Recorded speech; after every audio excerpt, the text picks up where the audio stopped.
السلام عليكم ورحمة الله وبركاته. النهاردة هنفرز مع بعض البرتقان، وهيطلع معانا أحلى عصير برتقان، ونطلع منه في أي وقت في السنة، وهيبقى معانا على طول في الفريزر. وخاصة إن جاي علينا كمان رمضان، هنحتاج عصاير كتير قوي، وإن شاء الله الطريقة تعجبكم.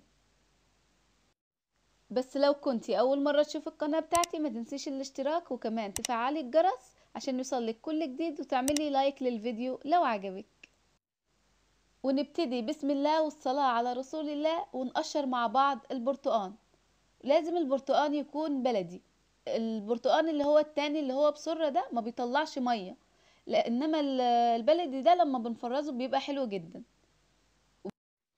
اهو كده بنقشر البرتقان لحد ما بين اللحمة بتاعة البرتقان، واشيل القشرة البيض على قد ما اقدر، لان القشرة البيضة دي بتمرر لي البرتقان لما اجي اعصره، بتخلي فيه كده شوية مرار، فانا احاول قد ما اقدر اشيلها كلها.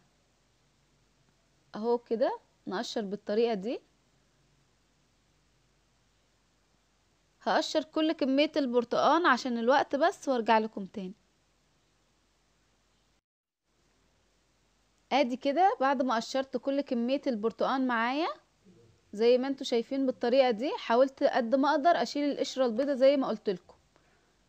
دلوقتي هنبتدي نقطع البرتقان حلقات كده اهو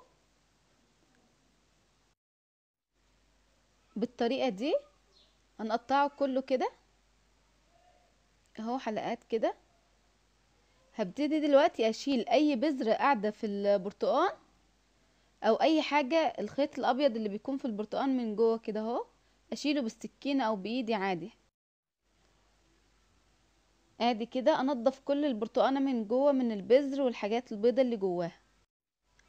هنقطع واحدة تاني كده مع بعض اهو، واشيل برضو اي حاجة بيضة او البذور اللي جواها بالطريقة دي، عشان ما قلنا من الاول ما تمررناش البرتقان، ما يبقاش فيه مرارة كده اهو. قد ما اقدر اشيل اي حاجة بيضة في البرتقان. ادي كل كمية البرتقان بعد ما قطعتها بالطريقة دي كلها حلقات كده. هنبتدي دلوقتي نجيب الكياس بتاعت التخزين، اي اكياس تخزين عندك كده اهو، واحط فيها على قد الكمية اللي انا هطلعها، واعملها مرة واحدة. ادي كده اهو، ونعبيها في الكياس، ونحاول نخرج كل الهواء اللي في الكيس، ونبططه كده بالطريقة دي عشان ما ياخدش معانا مكان في الفريزر واحنا بنخزنه. ادي اهو بالطريقة دي. هنعبي كمان واحد تاني معانا اهو. شايفين البرتقال مفهوش ولا بذر ولا اي حاجة، جميل جدا. وادي كمان ممكن على حسب الكمية، ممكن احط في كيس كمية اقل كمية اكتر براحتكم خالص. ادي بالطريقة دي برضه ابططه عشان اطلع منه اي هوا ومياخدش معايا مكان في الفريزر.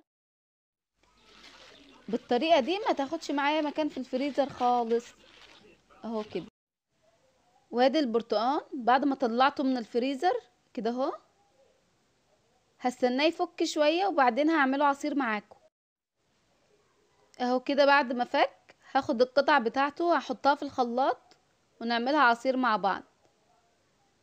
حطيتها في الخلاط كده اهو، وهنزل عليها ب6 معالق من السكر. ادي كده 6 معالق من السكر، اللتر بياخد معانا 6 معالق بالظبط.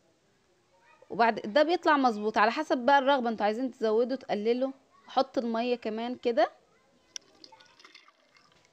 وهنخلطه وبعد كده نصفيه مع بعض بالطريقة دي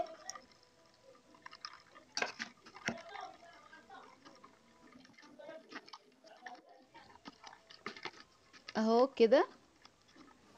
وهيطلع معانا احلى عصير برتقان. ونصب كده كمان في الكوباية شوية. الله على جمال العصير، جميل جدا. وكمان ممكن نعمل عصير نحط عليه بنجر اللي هو الشمندر، وكمان هيطلع معانا حلو جدا اهو. وكله فوايد لينا او للاطفال، وبالهنا والشفا عليكم كلكم.